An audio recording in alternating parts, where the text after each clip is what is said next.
कोई स्टोरी नहीं है, बस information about the traditional games which were played in India. ये सारी की सारी 7 गेम्स हम इस चैप्टर में डिस्कस करने वाले हैं। सचिन तेंदुलकर, एमसी मेरी कॉम, ये जो ऑरेंज शर्ट वाले हैं ये पकड़ रहे हैं कॉम्प्लेक्स बैटल फॉर्मेशन जिसको ब्रेक करना बहुत डिफिकल्ट होता है। ये कबड्डी कबड्डी कबड्डी कबड्डी चैंट करते हुए है। Every year international kite festival is celebrated. One पे उसने स्टोन फेंका, चतुरंगा फेस्टिवल्स में भी it plays an important role.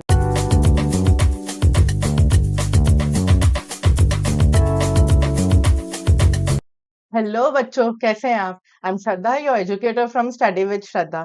आज हम करेंगे क्लास 6 के जेम्स इंग्लिश रीडर का chapter number 8, India at play. बहुत ही इंटरेस्टिंग चैप्टर है, बहुत इजी चैप्टर है और बहुत ही डिफरेंट चैप्टर है। डिफरेंट क्यों है? Because it is not a story. Usually क्या होता है, हम कोई ना कोई स्टोरी पढ़ते हैं, राइट? बट ये कोई स्टोरी नहीं है। This chapter gives us information about the traditional games which were played in India.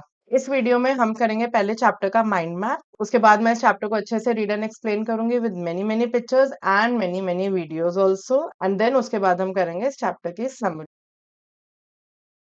Start with a simple question, why do we play games? Games क्यों खेलते हैं? ताकि हम फिट रहें, राइट? बट सिर्फ बॉडी फिटनेस के लिए खेलते हैं? नहीं, even for our mental fitness. तो गेम्स हमारे माइंड एंड बॉडी दोनों को फिट रखता है, टीम वर्क बिल्ड करता है, right? When you play games like football, basketball, can you play without team work? नहीं, there has to be very good coordination among team members. It is a source of amusement, मजा आता है इसलिए खेलते हैं भाई। And not only that, it even has a role to play in celebration of festivals. So in this chapter, we are going to talk about the traditional games. Modern games के बारे में तो हम सब जानते हैं, right? Modern games are the games which are played across the world and they have gained international fame. International means countries के आपस में competitions होते रहते हैं, right? For example, cricket, football, basketball, tennis. ये सारे games आपने खेले भी होंगे, सुने भी होंगे, but जो हम इस chapter में पढ़ने वाले हैं वो है ट्रेडिशनल गेम्स। ये गेम्स कौन सी हैं? Which were passed on from generation to generation. So in this chapter we are going to talk about 7 traditional games: kho-kho, kabaddi, wrestling, kite flying और पतंगबाजी, गिल्ली डंडा, कित-कित और स्टेपू, चेस। So ये सारी की सारी 7 गेम्स हम इस चैप्टर में डिस्कस करने वाले हैं। Let's start with the background. Background क्या है? ये जो चैप्टर स्टार्ट होता है, ये जो शुरू में नहीं गिवन होता है, ये टिपिकली मैं बैकग्राउंड में कवर करती हूँ। ठीक है, चैप्टर तो हमारा यहाँ से स्टार्ट है ना। So let's start with the background. When we think of sports, games like cricket, football and tennis come to mind. Obviously सबसे पहले जैसे ही कोई गेम बोलेगा, वो cricket, badminton, tennis, football, basketball, यही सब आता है हमारे दिमाग में सबसे पहले। We rarely means we hardly think of games such as kabaddi, gilli danda and kit-kit. Though they have been with us for centuries. यहाँ सेंचुरी का मतलब वो नहीं है कि क्रिकेट में 100 रन्स हो गए तो सेंचुरी हो गई। नहीं, यहाँ सेंचुरी का मीनिंग है period of 100 years. So book में जो जो न्यू वर्ड्स हैं वो ब्लू में लिखे होते हैं, राइट? और उनका मीनिंग लिखा होता है। ये जो ग्रीन हाईलाइटेड वर्ड्स हैं ये वो हैं जो बुक में नहीं लिखे हैं, ये मैंने अपनी तरफ से ऐड किए हैं for better understanding. They have been with us for centuries, मतलब ये जो कबड्डी, गिल्ली डंडा, कित-कित है, ये गेम्स सेंचुरी से हमारे साथ रही हैं, मतलब हमारे एंसेस्टर्स, हमारे पूर्वज ये गेम्स खेले हैं।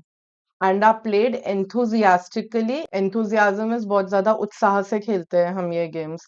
दे are played enthusiastically in almost every village and city. अब आप विलेजेस में, गांव में देखोगे ना, तो गिल्ली डंडा, कबड्डी, ये सब विलेजेस में तो बहुत खेली जाती हैं games. What are these games? Where do they come from and what do they mean to us? Let us read on. So there are going to be 7 games, जैसे मैंने mind map में बताया, which are being discussed in this chapter. एक करके start करेंगे। So in the history of human kind, sports has always played an important role, both as a source of amusement and a means of keeping the mind and body fit. So games खेलने के क्या reasons है? एक तो हमें entertain करते हैं, they're a source of amusement, right? But ये हमारे सिर्फ बॉडी को नहीं, माइंड को भी फिट रखते हैं।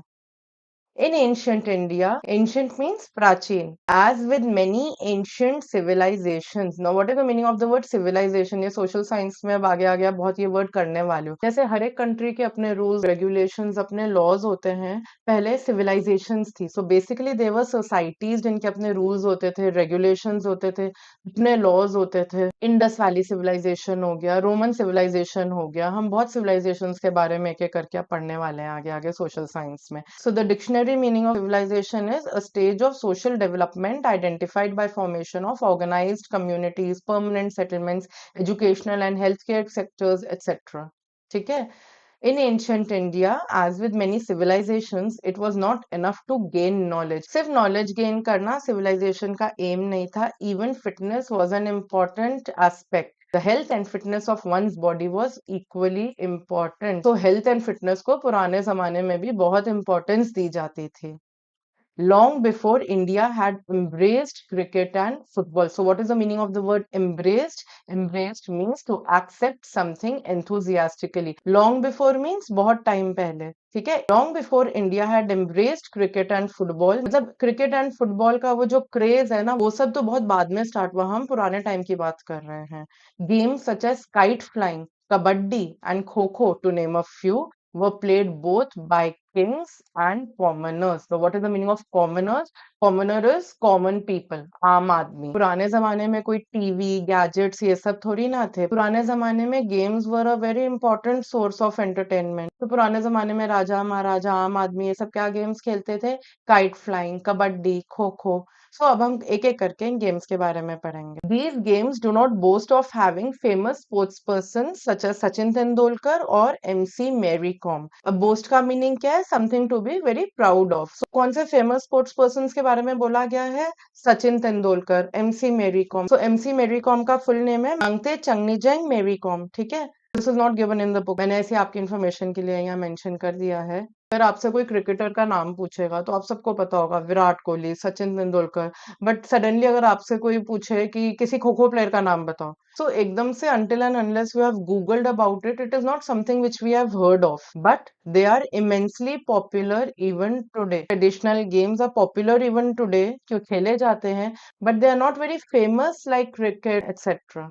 Interestingly, the earliest form of some of these games existed even before the Mahabharat was written. Country की दो एपिक पोएम्स हैं संस्कृत लैंग्वेज की, महाभारत एंड रामायण. इनफैक्ट महाभारत को तो लॉन्गेस्ट एपिक पोएम भी कहा जाता है. In this chapter, we are going to read about those games which existed even before the Mahabharat was written. So आप लगा लो हम कितनी पुरानी बात करने वाले हैं. सबसे पहली गेम जो हम डिस्कस करेंगे वो है kho kho. Kho is one such example, a game of great agility and alertness. Agility means swiftness, furti. In ancient times, it was played on रथ्स और chariots. रथ क्या होते हैं? ये जो आपको आपके स्क्रीन पे इमेज दिख रही है, ये रथ की इमेज है. इसको हम इंग्लिश में chariot भी बोलते हैं. And it was known as Rathera. So this is a very important question. तो आपकी बुक में बुक एक्सरसाइजेज में फर्स्ट क्वेश्चन यही है रथेरा के बारे में. तो एक बार इसको पहले रीड कर लेते हैं फिर मैं समझाती हूँ. इन इट्स मॉडर्न वर्जन, मतलब आजकल के टाइम्स में खो खो कैसे खेलते हैं. चेजर. चेजर कौन होता है? जो पकड़ता है. अगर पकड़म पकड़ाई खेल रहे हो तो चेजर कौन हो गया? जो पकड़ रहा है. ठीक है. A chaser from one team tries to touch an opponent. Opponent कौन होता है? नीचे मीनिंग लिखा है. A person that you are playing against in a game or competition. तो जो opposite टीम का बंदा होता है उसको opponent बोलते हैं. ठीक है. A chaser from one team tries to touch an opponent from the other team to get them out. अगर chaser ने opponent को पकड़ लिया तो वो out हो जाएगा. The chaser may pass his or her turn to a teammate by touching the teammate's back and shouting "Kho." The team that takes the shortest time to dismiss its rivals wins. Dismiss मतलब out करना. To cause the other side to be out. Kho kho में ना जो chasing team होती है वो line में बैठती है. ठीक है. जो ओपोनेंट टीम में एक एक करके प्लेयर आता है और चेजिंग टीम का एक प्लेयर उसको पकड़ता है. सो इट्स बेसिकली लाइक पकड़म पकड़ाई विद इट्स ओन रूल्स की टर्न यहाँ से नहीं वहां से ले सकते हैं. और जो पकड़ रहा होता है ना वो अपनी टर्न पास कर सकता है. तो जो बच्चे बैठे हुए हैं ना उनमें से किसी एक की बैक पे टच करके खो बोलेगा. तो जिसको टर्न पास की फिर वो पकड़ने लगेगा. So that is how it is played. एक वीडियो देखते हैं खो खो के.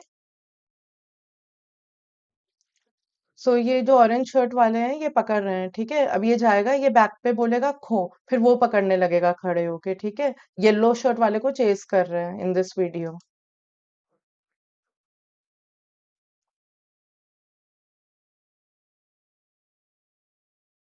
सो मुझे कमेंट्स में बताओ किस किस को खो खो खेलना आता है और नहीं आता है तो कौन कौन शाम को ट्राई करेगा अपने फ्रेंड्स के साथ. एक बार और रीड कर लो क्लियर हो जाएगा ये. In its modern version, a chaser from one team tries to touch an opponent from the other team to get them out. The chaser may pass his or her turn to a teammate by touching the teammate's back and shouting kho. The team that takes the shortest time to dismiss its rivals wins. Rivals मतलब opponents. आगे करते हैं, second game की बात करते हैं। खो खो हो गया। Next game which we are going to talk about is kabaddi.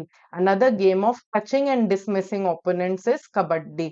It is said to have originated from the Mahabharata incident of Abhimanyu getting trapped in a Chakravyuh created by the Kauravas. Kabaddi is a game of breath control. Breath control is सांस रोकना, raiding and dodging. एक एक करके समझते हैं इस paragraph को। Mahabharat is all about Pandavas and Kauravas. It's about the Kurukshetra war and what led to the Kurukshetra war and उसके aftermath. Now, who was Abhimanyu? Abhimanyu कौन था? अर्जुन का बेटा था। Arjun was one of the Pandavas, right? If you are interested in this story, you can always read Amar Chitra Katha. Amar Chitra Katha is really a wonderful picture book. It's full of pictures. बहुत मजा आता है। तो अभिमन्यु का भी आप story अमर चित्र कथा में पढ़ सकते हो। What had happened? महाभारत में जो कुरुक्षेत्र वॉर था उसमें कौरव ने चक्रव्यूह बनाया था। चक्रव्यूह क्या है? Chakravyuh is a complex battle formation which is difficult to break. अभी इसकी मैं इमेज आपको दिखाती हूँ। उस चक्रव्यूह में अभिमन्यु फंस गया था। अभिमन्यु जब वो अपने मदर के वोम में था, he had heard his parents talking about how to enter the चक्रव्यूह। तो अभिमन्यु had entered the चक्रव्यूह, but Abhimanyu was not able to hear कि चक्रव्यूह से बाहर कैसे निकलना है। He had fought very bravely and he died during the war. तो ये जो आपकी स्क्रीन पे इमेज है ये अभिमन्यु की है when he had entered the चक्रव्यूह। ये चक्रव्यूह का एआई जनरेटेड इमेज है, ठीक है। So Chakravyuh is a complex battle formation जिसको ब्रेक करना बहुत डिफिकल्ट होता है। Kabaddi is a game of breath control, सांस रोकना, raiding and dodging. So what is the meaning of raiding? Raiding means opponent के एरिया में एंटर करना, ठीक है। एंड डॉजिंग मीन्स डॉज करना, अवॉइड करना, फटाफट यहाँ वहां भागकर। So avoiding by moving quickly. A player raids the opposing team, tries to touch an opponent, and return to his or her team, all while chanting kabaddi kabaddi and holding one's breath. So आपको अपनी सांस रोक के कबड्डी कबड्डी कबड्डी कबड्डी बोलते रहना है continuously and आपको अपने ओपोनेंट के एरिया में जाके आपको रेड मारनी है उधर। Basically you have to enter into your opponents area, touch any one of the opponents and come back to your own area, all while chanting kabaddi kabaddi kabaddi एक ही सांस में। So मुश्किल है, easy नहीं है। At the Asian Games so far India has almost always won gold in kabaddi. So yes, kabaddi is played in Asian Games. धीरे धीरे अब हमारी traditional games भी popularity gain कर रही हैं। Let's watch a video on kabaddi. ये kabaddi kabaddi kabaddi kabaddi chant करते हुए है, इसमें ऑडियो म्यूटेड है। ये वाले प्लेयर को पकड़ लिया, ये वापस नहीं जा पाया अपने एरिया में, ठीक है। So this is how it is played. अब हमने दो गेम्स कर ली, खो खो कर ली और कबड्डी कर ली। अब थर्ड गेम जो हम बात करेंगे रेसलिंग की बात करेंगे। Another popular sport dating back to the ancient times is wrestling. The Mahabharata mentions Duryodhan and Bhim as accomplished wrestlers. Accomplished means highly trained or skilled. तो महाभारत की जो फाइनल फाइट थी वो भीम और दुर्योधन के बीच में थी। भीम कौन था? Bhim was the second Pandav और दुर्योधन कौन था? He was the eldest Kaurav. Both were accomplished wrestlers. Bhim had won this fight. The most famous freestyle version of wrestling in India is कुश्ती। कुश्ती को पहलवानी भी कहते हैं। फ्रीस्टाइल क्या होता है? जैसे फ्रीस्टाइल जो स्विमिंग करते हैं उन्होंने ये वर्ड सुना होगा, फ्रीस्टाइल स्विमिंग। सो इसमें the player can use his own style. So here, freestyle means a sports competition in which a player can use any style or method they choose. So what is the freestyle version of wrestling in India? It's Kushti, which symbolizes bravery and strength. पहलवान्स जो कुश्ती करते हैं उनको पहलवान्स भी बोलते हैं। पहलवान्स और wrestlers generally practice in akharas और wrestling schools and dangals annual village competitions decide a new champion every year. ये वर्ड शायद आपको फेमिलियर लगेगा, दंगल। सो आप आमिर खान की मूवी भी देख सकते हो, दंगल 2016 की मूवी है। थोड़ा आप रेसलिंग से और कनेक्ट कर पाओगे, correct. Many Indian wrestlers such as Bajrang Punia, Geeta Phogat and Babita Kumari have gained international fame and become the face of Indian wrestling. So these are a few Indian wrestlers who have won competitions and medals at international level and made India proud. अब next sport जो हम बात करेंगे वो है kite flying. In India, sports also has a role in the celebration of festivals. So next game which we are going to talk about is kite flying or patangbazi, favorite of the nobility during medieval times. So nobility is the word which is used for people who have high social status. ठीक है, राजा महाराजा हो गए, the class or group of people who have a high social rank. Medieval का क्या मतलब है? So going forward, you are going to read this word medieval in social science also. So medieval means middle ages. So 5th से लेके 15th century तक को medieval बोला जाता है, ठीक है? Kite flying और पतंगबाजी, a favorite of the nobility during medieval times, now marks many joyous occasions in India. The International Kite Festival is held every year in Gujarat during Makar Sankranti. So in India during Makar Sankranti, Gujarat में every year International Kite Festival is celebrated. On 15 August, the sky is dotted with kites as people celebrate Independence Day. Every year 15 अगस्त को बहुत सारी kites fly होती हैं. Hence, kite flying plays an important role in celebration of festivals also. Correct? Kite battles are also held where one kite flyer entangles the string of his or her kite around another's and tries to cut it. Kite battle में क्या होता है, दूसरी kite के साथ पेच लड़ाते हैं, ठीक है, उसकी पतंग काटने की कोशिश करते हैं. वही चीज इंग्लिश में लिखी हुई है, ठीक है. Some games are played for pure enjoyment. Gilli danda for example. Gilli danda क्या है? गिल्ली डंडा आज भी रूरल एरियाज में बहुत खेला जाता है. It is similar to cricket. देखते हैं आगे. It is said to have originated during the Mauryan period. Mauryan period के बारे में भी अब आप सोशल साइंस में पढ़ोगे. You will study about Chandragupta Maurya who was the founder of the Mauryan empire. ठीक है, so this is BCE 321 to 185 BCE. It is similar to cricket but uses the gilli, a small piece of wood tapered at the ends. Cricket में क्या चाहिए होता है? Bat और ball चाहिए होता है ना. गिल्ली डंडा में क्या चाहिए होता है? बैट की जगह होता है डंडा और बॉल की जगह होती है गिल्ली. गिल्ली क्या होती है? एक लकड़ी का टुकड़ा होता है विच is tapered at the ends. में आपको मैं इमेज दिखाती हूँ गिल्ली डंडा की. एंड द डंडा a short stick. So bat की जगह डंडा हो गया. The gilli is hit with the danda, and if the fielding team succeeds in catching the gilli, the striker is out. Striker कौन है? जैसे बैटर होता है, ऐसे ही जो गिल्ली को हिट कर रहा है डंडे से वो स्ट्राइकर हो गया. Here the person who hits the gilly. और अगर वो कैच आउट नहीं होता तो फिर क्या करते हैं? क्रिकेट में क्या करते हैं? रन्स लेते हैं, बिटवीन द क्रीजेस रनिंग करते हैं. गिल्ली डंडा में रन नहीं लेते.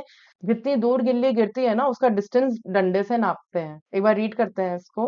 Else the distance between the starting point and where the gilli lands मतलब जहां गिल्ली गिरती है, is measured with the danda. The team with the highest score win. So ये जो आपको आपके स्क्रीन पे इमेज दिख रही है ये गिल्ली डंडा. सो ये जो बॉय के हाथ में स्टिक है this is the danda and ये जो है बॉल की जगह गिल्ली है. See it's a wooden piece which is tapered at the end. A very popular game among children in rural India. Villages में बहुत पॉपुलर है ये आज भी. It is also played in Nepal as dandi biyo and in Iran as अलग डोलक. Next traditional game की बात करते हैं जो आप सबको पता है. Another game popular among children is कित कित और स्टेपू. आई एम श्योर आप लोग इसको हॉपस्कॉच के नाम से जानते होंगे पर आपको ये नहीं पता होगा कि इसको ट्रेडिशनली कित कित या स्टेपू बोलते थे. Simple yet tricky. देखने में सिंपल है वैसे इट इज ट्रिकी. क्यों? It taste the players skill eight balancing and aiming. अभी इसकी वीडियो में दिखाती हूँ तो आपको पता चल जाएगा. A numbered grid is drawn on the ground. A player has to toss a stone or a marker on a numbered square and hop on one leg. Hop on one leg means langri tang. From one end of the grid to the other and back again without losing balance. चाहे eraser ले लो चाहे कोई stone ले लो. सो वो object आपने एक number पे फेंकना है. देन आपको लंगड़ी टांग पे पूरा जाना है एंड तक नंबर्ड ग्रिड के और फिर वापस आना है. एक ही टांग पे आपने वो मार्कर उठाना है and then you have to come out. So this continues till the player reaches the last square and completes the lap successfully. The game is played as hopscotch in England and escargot in France. So let's watch a video of Kit Kit. So one पे उसने stone फेंका girl ने. Now ये numbered grid पे jump कर रही है. जहाँ सिंगल नंबर्स हैं वहां वो वन लेग पे है पर जहाँ डबल है जैसे 9 10 4 5 वहां दोनों पैर लैंड कर रहे हैं. And from 2 she'll pick up the stone. Balance her body and she has to jump out. ठीक है। एंड फाइनली लास्ट गेम जिसकी हम बात करेंगे इस चैप्टर में वो है chess.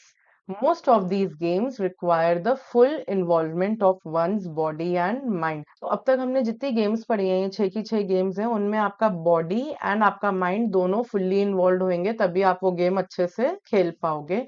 But when we talk about chess, do you need physical fitness, agility to play chess? No, chess is a game of mind. However, a game like chess can only be won with strategies of a sharp mind. Today, India prides itself on the feats means action or piece of work that needs skill, strength or courage. तो इसके feats के बारे में बात की गई है। Former world chess champion Viswanathan Anand and grandmaster Koneru Hampi. So the first image है, ये है Viswanathan Anand, the former world chess champion and grandmaster Koneru Hampi. आगे पढ़ते हैं। Incidentally, the pride also lies in the fact that the game is said to have originated in India. Famous chess players तो हैं Viswanathan Anand and grandmaster Koneru Hampi. India obviously is proud of its players. But not only that, ये भी कहा जाता है that chess originated in India. Ancient texts like the Ramayana and the Mahabharata call the game Chaturanga. So Ramayana and Mahabharata में जो word chess के लिए use किया गया है, that is Chaturanga. So you can see a Chaturanga board on your screen. Chess इसी का एक version है, correct?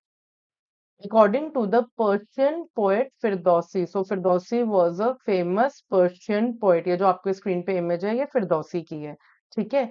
An Indian king sent a chaturanga board to the king of Persia, from where the game spread to the rest of the world. So जो India के राजा थे उन्होंने पर्शिया के किंग को, Persia is modern day Iran, उनको एक चतुरंगा बोर्ड भेजा as a gift, and from there it is said that it spread to the rest of the world. In last paragraph of the chapter, these traditional games are a significant matlab important part of our cultural heritage. We play them to exercise our body and mind, to test our agility and skill, and most importantly, to have fun. But these games also contain in them the spirit of our history. They may not inspire the kind of frenzy. Frenzy means great excitement that games like cricket easily do, but they carry forward our legacy. Legacy means tradition, heritage, and give us our identity. तो ये जो traditional games हैं ये हमारे पूर्वज, हमारे ancestors खेलते थे। So these games are an important part of our cultural heritage. Chapter के एंड में एक छोटा सा पैराग्राफ और गिवन है। Basically they have written about the present sporting scene of India. Games have been a part of India since time immemorial. Immemorial means for a very long time. Many games have originated in India and some are being reinvented today. मतलब उसी game के और versions create हो रहे हैं, that is reinvent. जैसे मान लो hockey खेल रहे हैं बट अगर उसको स्नो पे खेलें तो वो आइस हॉकी हो जाता है, correct. Pro kabaddi league has brought kabaddi out of the shadows. Pro kabaddi league is an organization just like आपका आईपीएल हो गया, इंडियन प्रीमियर लीग, वैसे ही कबड्डी का कौन सा है, प्रो कबड्डी लीग, ठीक है। It has brought kabaddi out of the shadows. What is out of the shadows? मतलब वो गेम के बारे में कोई नहीं जानता था, बट इन्होंने इतने टूर्नामेंट्स ऑर्गेनाइज किया, अवेयरनेस क्रिएट की है, so now many people know about kabaddi also. Out of shadow means to be known after being unnoticed for long. While the Indian Premier League IPL, ये तो आप सब जानते ही होंगे, has doubled the enthusiasm for cricket. The sporting scene in India is vibrant today as we experiment with the old and create new and exciting possibilities. This finishes with the chapter. एक बार summary कर लेते हैं इस chapter की। The chapter discusses how the traditional games of India have their deep roots in Indian history and culture.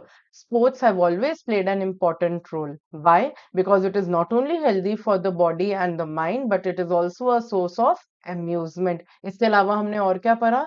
Festivals में भी it plays an important role, like kite flying. Many ancient games like kho-kho, kabaddi, wrestling, gilli danda, kite flying, chess, etc. have been discussed in this chapter. The games mentioned are of historical importance and are a part of India's cultural heritage. हमने दो games के बारे में पढ़ा, kabaddi and wrestling, which are linked to Mahabharata. So yes, they are of historical importance. They not only help exercise the body and the mind, but also improve our concentration. So हमारा focus भी बहुत improve होता है games खेल के. More importantly, the players as well as the spectators. Spectators कौन होते हैं? Onlookers, जो game watch कर रहे हैं. Enjoy the game and have fun. So with this chapter का summary भी खत्म होता है. I hope आपको ये chapter अच्छे से समझ में आ गया है. अगर आपको कोई भी doubt है, कोई भी query है, please post in the comments and I will revert at the earliest. इसके question answers भी मैं जल्दी upload कर दूंगी. तब तक आपको आपके स्कूल से syllabus planner सब मिल गया होगा. Comments में ये भी बता दो कि कौन-कौन से chapters हैं, so that we can plan the recording of the videos accordingly. Thanks for watching. Stay tuned for more updates.